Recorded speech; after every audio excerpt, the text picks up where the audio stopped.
Today I'm gonna give you 10 life hacks that will help you be productive. And it was a challenge for me because I have a short attention span, especially with TikTok and all scrolling and all that. So I'm gonna give you some tips that helped me and hopefully it will help you as well. First tip, I actually learned this from my professor. If you're new to my page, I'm in grad school and it's been challenging. You guys know I don't niche down on my channel, and I show you guys all the seasons. I call them semesters, my seasons.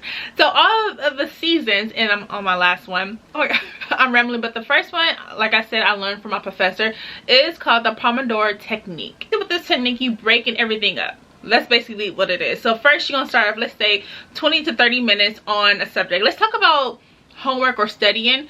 You're gonna do 30 minutes without any breaks. Just working. Then you will take a 5-minute break, and it's good to have a stopwatch, or you know, if you have an iPhone you can download the app, the stopwatch for 5 minutes. Then you relax.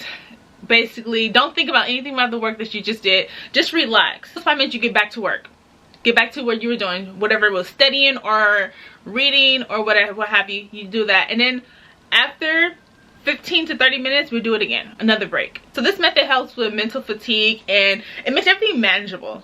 You know what I mean? Like, I can give up quick. I'm like, you know what? I'm gonna read a little bit, then it gets boring. Especially when it's a topic that is tedious, it gets boring. I'm not gonna lie. And I'll start watching TV, I'm on TikTok and all that. But if you do it this way, it helps you.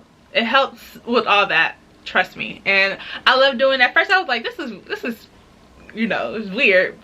But if you do it my way, usually I would just study whatever, go to my phone, then go back to studying. So it's like the same thing, but this time we're dedicating time for each task. So that leads to my second life hack, which is time blocking. We're gonna schedule what we have to do for each time. That's basically it. Just making a schedule, everything that you need for that day or that week, and then we're gonna dedicate time for each of that thing. And this time blocking helps so you won't be too overwhelmed, and also it helps with distractions.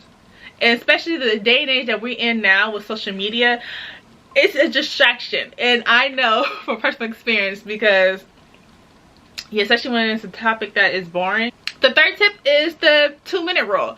That means if it's a task that's gonna take less than 2 minutes, or 2 minutes or less, do that now. Do that immediately. Get that out the way so you can dedicate more time out your day for something that's more tedious. So if it's a small task, knock it out. Knock it out. It makes your life a lot easier when you do it that way. So the fourth tip is do the hardest task first.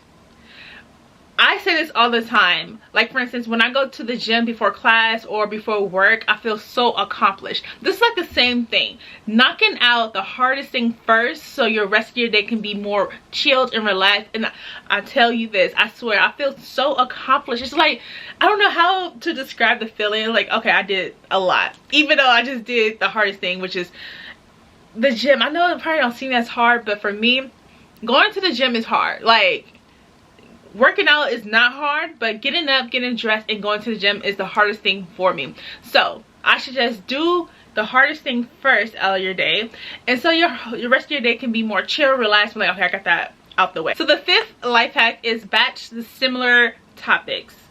I don't know if I'm saying it right, but these one group similar tasks all together, so you're gonna knock it out. Like, if you have emails to reply, if you have homework, deadlines, if it's all together, just knock it all out. So doing it this way, knocking everything out, it saves with the cognitive load, so you won't feel like it's so much stuff you have to do at one time. It saves time basically doing this way. The sixth tip is to limit your tasks to 3 to 5 things to do. You know what I mean? Like, when you have a list of a lot of stuff, that's overwhelming. I get overwhelmed, especially when it's like all the stuff I have to do, not what I want to do.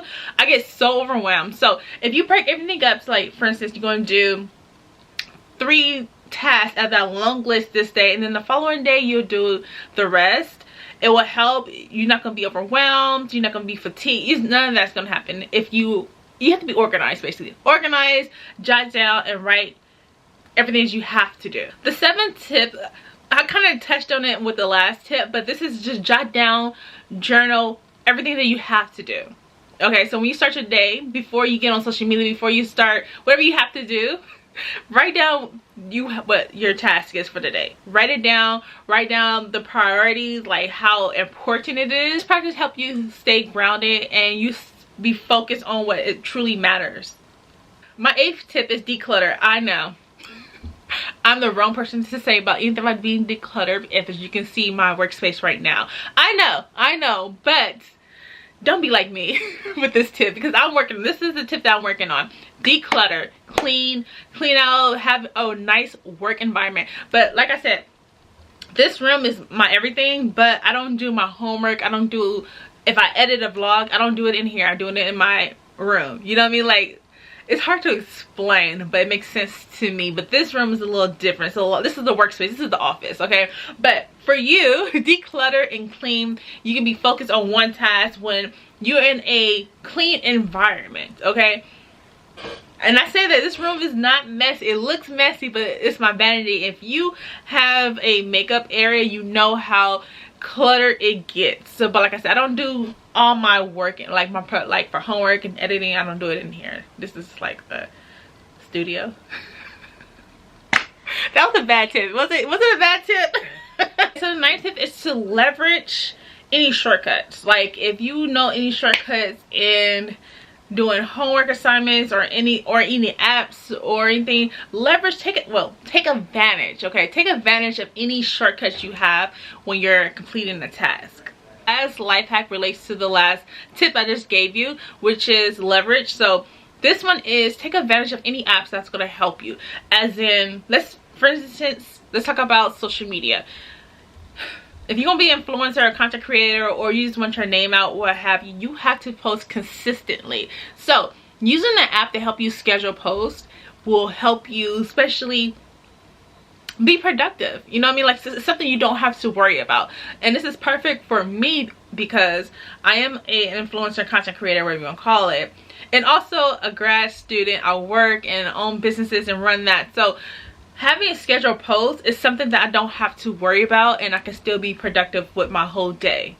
But scheduling posts is a lot too, because you have to basically plan out everything you're going to do for the whole week and post. It's a lot. We could do a separate video on that, but that's my last tip.